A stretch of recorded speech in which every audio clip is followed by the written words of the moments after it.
Hey everyone, we are talking about place value today, and we're going to start out by looking at our math notebook. So make sure you've got your math notebook out.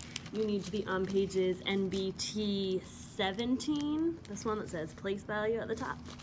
And we're also going to do pages NBT 18 and NBT 19. So they look like that. So go ahead and get out your math notebook. If you're missing those pages, 17, 18, and 19, find the teacher. She has some extra copies that you can glue into your math notebook and use, okay? Before we actually start writing anything in, let's review the place versus value. You're gonna do a quick check in a little bit, and you're gonna need to make sure you know this. So think about it in your head while you're sitting there quietly. Do the gestures without disturbing everyone. So here we go. We know that place versus value. Place value is the name of the place. Tens place, ones place. Value is how much it's worth. Cha-ching! You can do it with a little more feeling than that. Try again. Ready? Place versus value. Place value is the name of the place. Tens place, ones place. Value is how much it's worth. Cha-ching! Okay, now that you've got that in your head, turn to page NBT 17 and we'll go through the math notebook together. Make sure your page matches mine exactly, because this is your study guide. It's gonna help you learn and understand. If you need to go home and look back in your notebook, you're gonna look at this. So make sure it matches, okay? All right, here we go.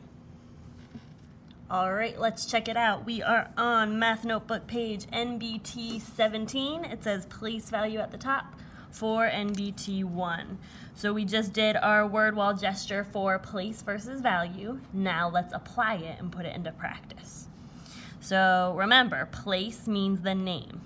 Right here, it wants to know the place value. Anytime I see place value, I'm underlining it and putting an N above it, because N means name. So place value, we want to know the name of the place of the underlined digit.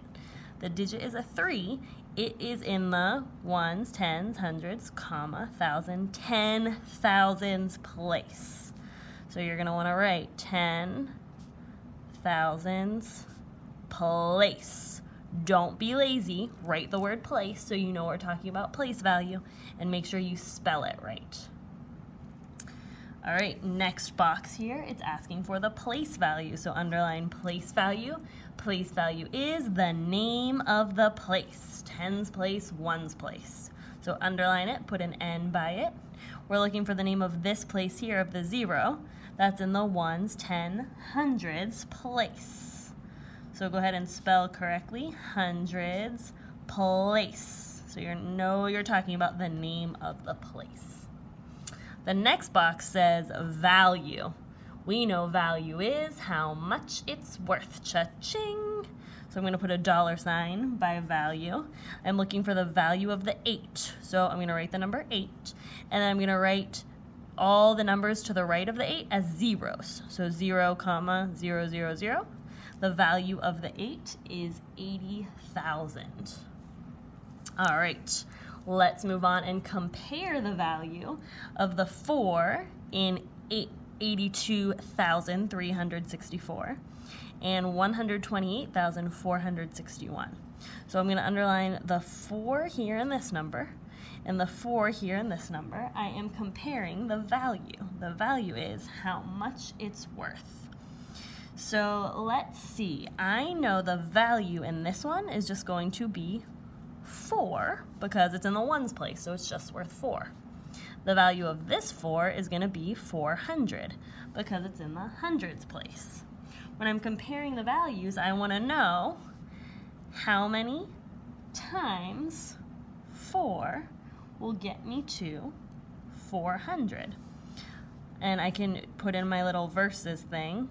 My 400 is in, my 4 in this number is in the hundreds place, so if hundreds is at the end, I'm trying to figure out how many times more hundreds is at the beginning, and I'm doing 100 versus the ones place. So hundreds versus ones equals hundreds.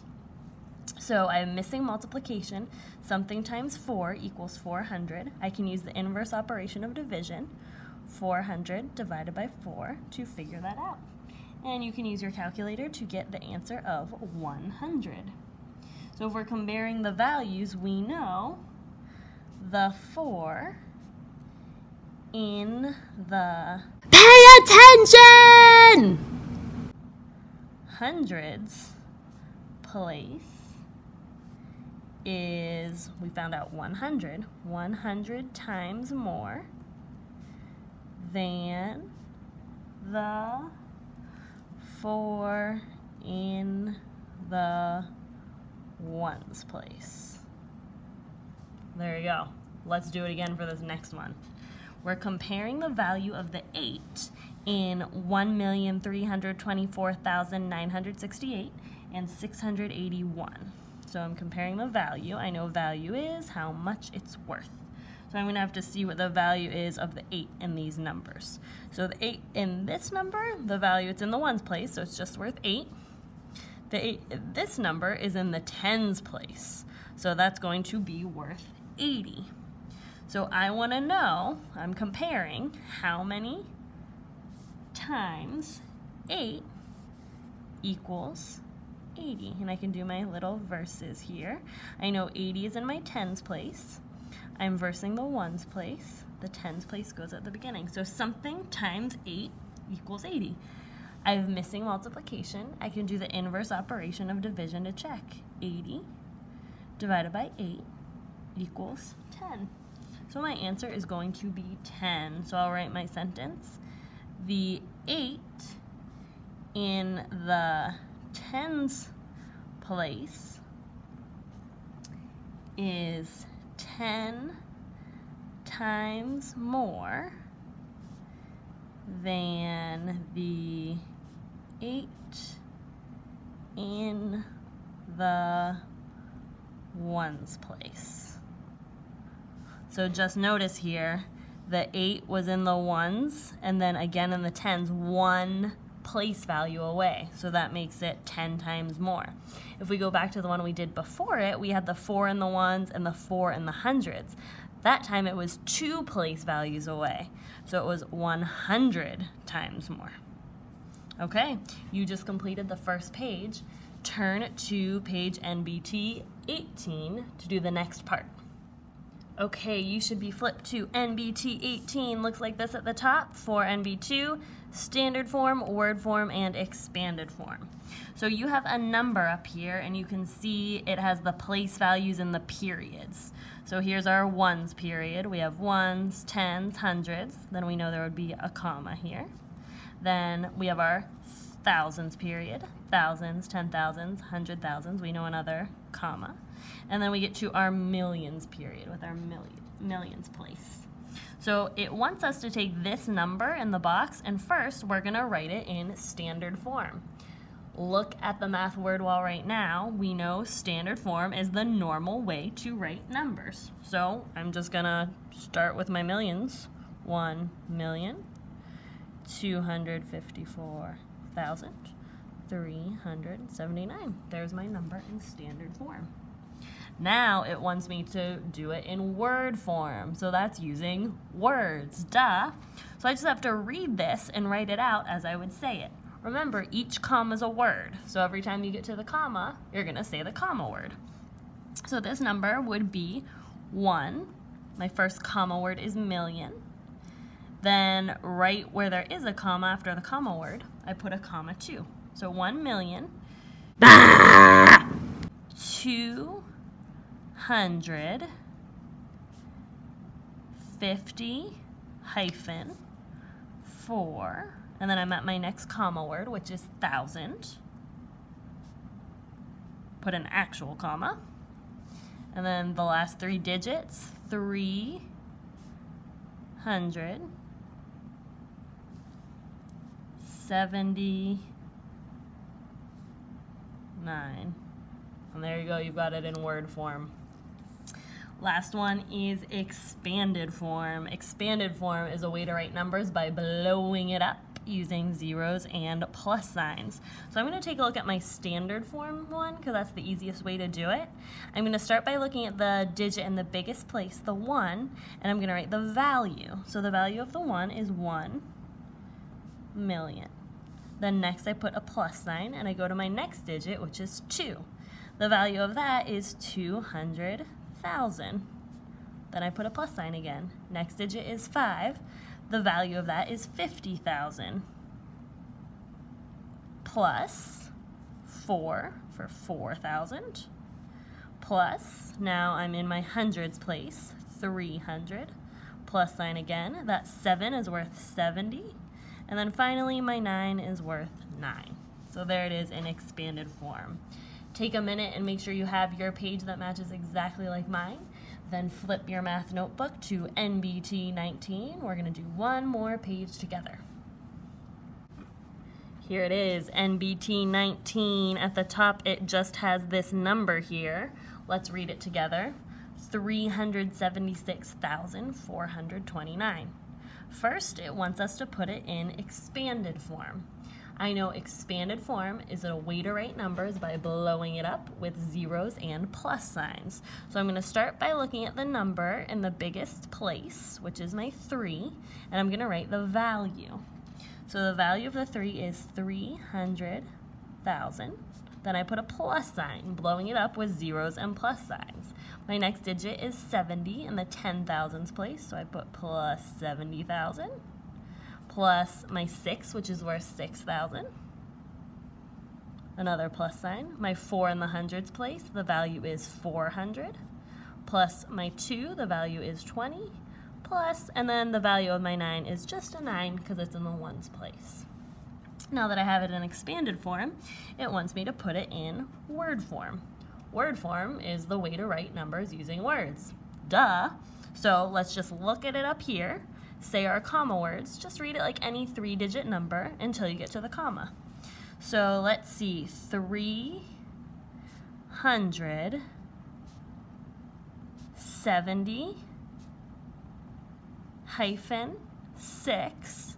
Then we have a comma, so put a real comma in your word too. Then 420-9.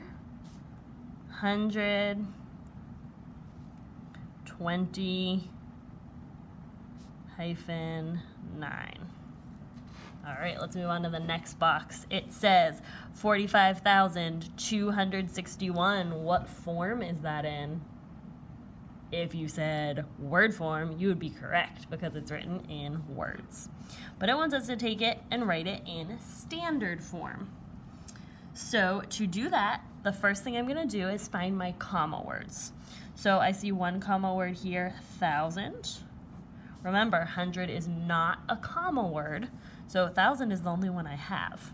So near the comma word, I'm going to put a space for 3 digits and my comma, and then I always do that at the end too. And I don't need a comma at the end because that's my ones period, so that's where it will be ending.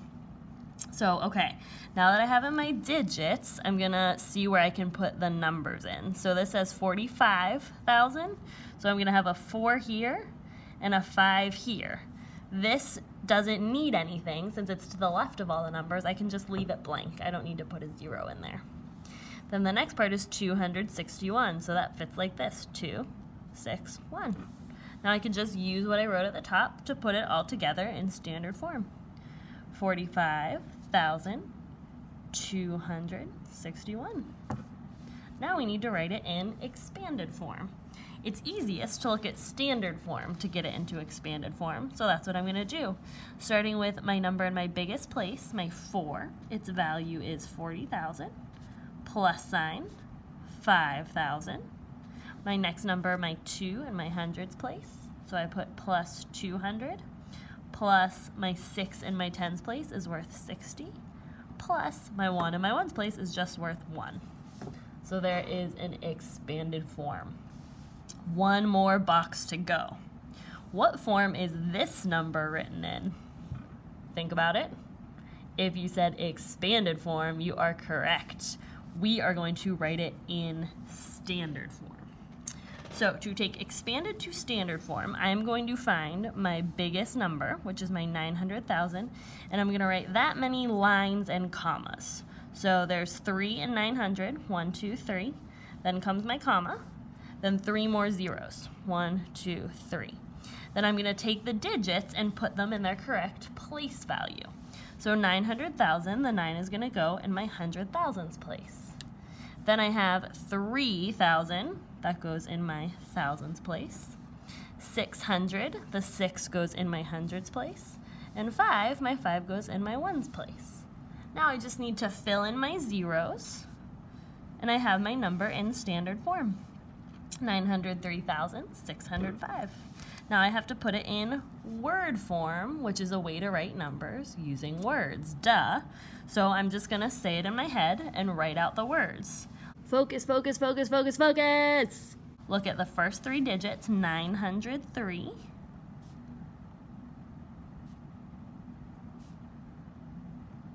Then I see this comma here, that's a comma word. So I'm gonna write 1,000, 903,000, then put an actual comma, then one more 3-digit number, 605.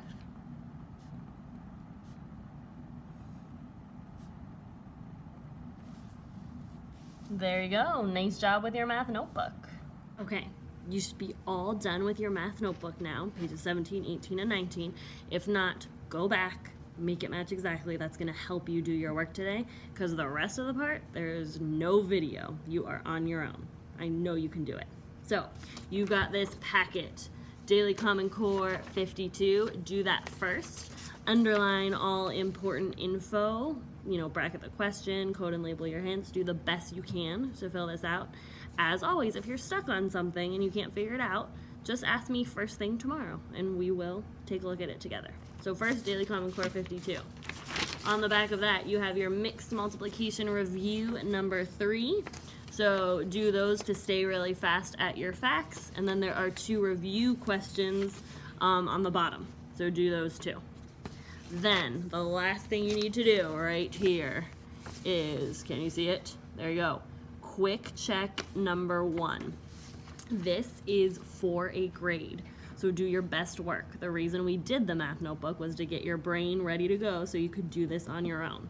So there's no video, no help from me, no help from a friend. I just want to see what you can do for a grade.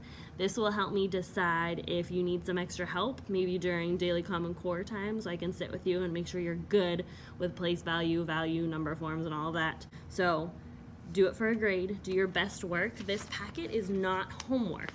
You have to turn this whole packet, Daily Common Core, multiplication, and the quick check, into the bin when you are finished. If you don't have it into the bin and done, you will do it at recess when I come back, okay? So get this done, that's your priority. Work hard on the quick check and do your very, very best work so I can see what you know. When you're done with that, first do a round of extra math on your iPad. Then after your round of extra math, you can go ahead and go on to ST Math if you have any time left, okay?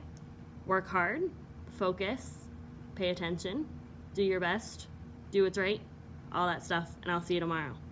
See ya.